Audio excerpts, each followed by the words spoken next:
inventing things, the Japanese?" "I think he said yes," I explained to Aunt Japonica. "Good," she said. "We shall see you very soon, and do hurry. There is something very, very odd going on." Aunt Japonica and Aunt Thessalonica lived in a large studio at the top of a long flight of stairs. On the door there was a sign that simply said, "Private Detectives," and underneath that was a bell. I pressed the button and heard a long way off a bell ringing. Several minutes passed. Then the door opened slowly, and I saw an old man peering out at me. He seemed very ancient and very bent, and he had a walking stick in each hand. "I'm so sorry," he said in a very old, cracked voice. "No, there's nobody in today. They've all gone away, all of them." My mouth dropped open. "But," I stuttered, "they knew I was coming. I spoke to them." The old man peered at me and shook his head. Then, with a sudden cackle of laughter, he jumped up in the air and clicked his heels together.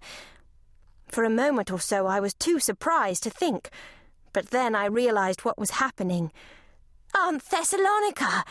I exclaimed. "I had no idea it was you."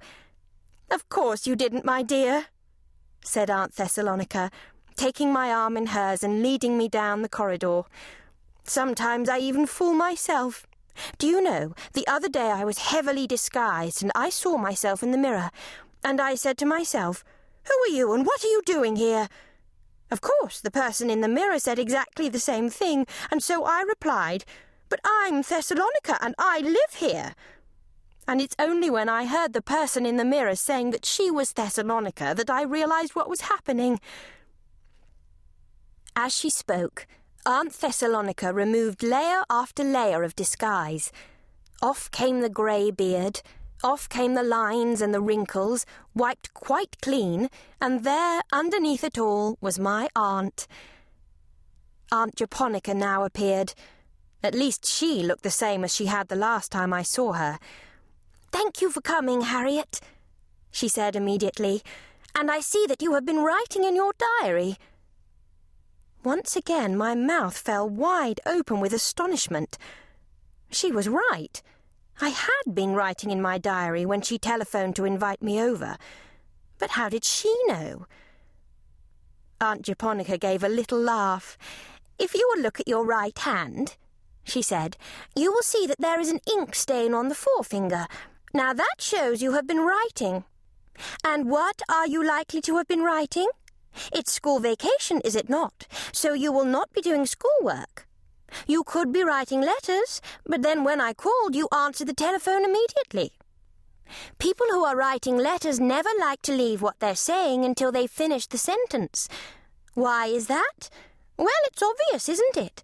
People feel it's rude to cut off halfway through a sentence when you're writing to somebody. Don't ask me why, but that's the way it is. Diaries are different. It's not rude to stop talking to yourself halfway through, is it?"